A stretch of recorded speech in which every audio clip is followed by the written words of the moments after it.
है। अगर आप दौड़ पे देखें, बहुत सारे लोगों ने पार्टी का सिंबल भी यूज किया था, तो उन्हें कहीं ना कहीं उस पद से बर्खास्त कर दिया गया है। तो आप ये चुनाव तो कहीं से भी आप पार्टी जैसे चुनाव नहीं बोल सकते। और रहा जन सुराज का एक नारा है, सही लोग, सही सोच और सामूहिक प्रयास। तो मैं अगर कहूँ, मैं अपनी तरफ से, ये मेरा व्यक्तिगत बात है कि अगर मैं कहूँ कि जनसुराज ने सही लोग के रूप में चांदनी प्रकाश का चुनाव किया, तो ये सत्य है। सही सोच, अब माथे पे तो नहीं लिखा हुआ है कि ये सही लोग हैं।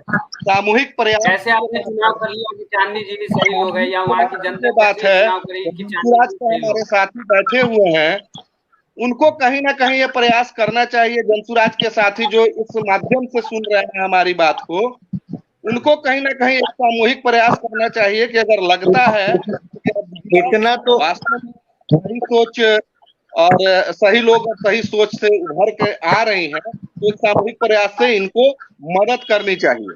जनसुराज कोई राजनीतिक दल नहीं है। जनसुराज लोगों को जागृत करने का काम कर रहा है, लोगों को बताने का काम कर रहा है कि आप अपनी शक्ति को पहचानिए। तो जनसुराज के साथी से और तमाम छपरा की जनता से मैं आग्रह करूंगा कि अगर ऐसा लगता है कि यह सही सोच और तो सामूहिक प्रयास, सही लोग में से एक चांदनी प्रकाश है, सही लोग, सही सोच और सामूहिक प्रयास, तो प्रयास करना चाहिए। लेकिन एक सवाल है चांदनी प्रकाश से भी होगा कि क्या आपको नहीं लगता है कि यह जो घर की राजनीति है, इस घर की राजनीति में कहीं ना कहीं आप व्यक्तिगत अपने घर की राजनीति की भी शिकार हो रही हैं? देखिए, अब क्या हो रहा है, कैसे हो रहा है, क्यों हो रहा है, ये तो मैं बाहर निकल के सब समझ ही चुकी हूँ। लेकिन ये सीट किसी के घर की नहीं है, ये जनता की सीट है। जनता के दिल में और जनता के लिए जो कार्य करेगा, जनता उसे ही चुनेगी और उसे ही आगे बढ़ाएगी। ये सबसे मेन बात है, जो लोगों के बीच में जाकर मुझे पता चल रहा है।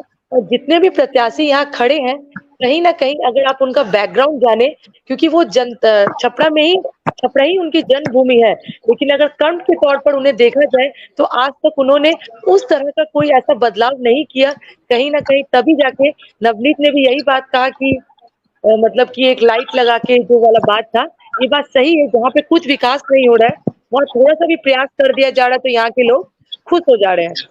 तो ये जो चीज है, ये सब बता रही है कि पिछले दिनों में जितने लोगों ने भी यहाँ आया और जो किया है, उससे जनता खुश नहीं है।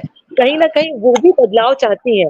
तो उस बदलाव के कारण उन्हें पढ़े लिखे, शिक्षित और विकसित व्यक्ति उस जगह पर चाहिए। तो यही सोच के साथ मुझे लगता है जनता कहीं ना कहीं मेरे तरफ पॉजिटिव है, और मैं भी यही सोचती हूँ। देखिए, सही टाइम पे आप लोगों ने तो मुझे उस टाइम जब मैंने हाथ उठाया बोलने नहीं दिया। अब आप बोलेंगे चांदनी से प्रभावित है।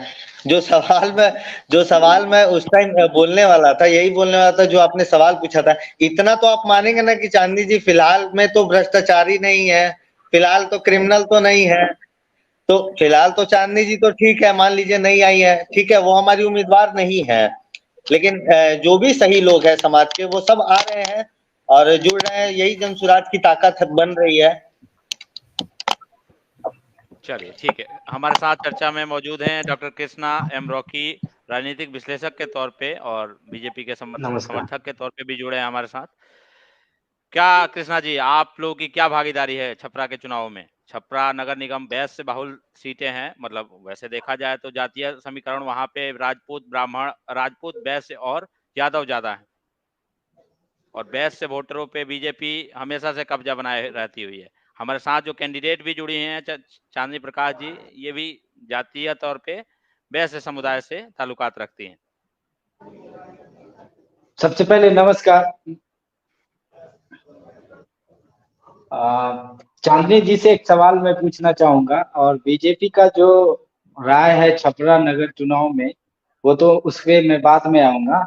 चांदनी जी से इतने देर से मैं सभी को सुन रहा था, तो चांदनी जी से मैं ये पूछना चाह रहा हूँ कि आप किस उम्मीद से इस चुनाव में उतरी हैं, और क्या वहां पे अराजकता फैला हुआ है, राजनीतिक स्तर पे हो या विकास के स्तर पे हो, या जो भी आपको क्या प्रॉब्लम नजर आई कि आपको लगा कि मैं इस चुनाव में आके कुछ बेहतर कर सकती हूँ, और इसको एक बेहतर देश मतलब छपरा को एक बेहतर ऑप्शन दे सकता हूँ। तो आपसे मैं सुनना चाहूंगा, उसके बाद मैं विश्लेषण आगे बढ़ाऊंगा। चांदनी जी, किस उम्मीद के साथ आप आए हैं और क्या ऐसी परेशानी रही है कि आपको आना पड़ा और आपसे ही वो दूर हो सकता है? देखिए, हाँ, आपका ये जवाब सही था। कहीं न कहीं कुछ परेशानी थी मुझे, तभी मैं राजनीतिक में आई हूँ, क्योंकि हमेशा किसी चीज़ की कंप्लेन करना या किसी चीज़ को बार-बार बताने से अच्छा है कि आप उस जगह खुद खड़े होके उस चीज़ को सॉल्व करें। मैं सोशल वर्क में बहुत दिनों से हूँ, और अगर मैं किसी चीज़ को अगर अपने पैसों से करती हूँ, तो मैं 2 या 4 या 5 से 10 लोगों की मदद कर सकती सकती हूँ। लेकिन अगर मास लेवल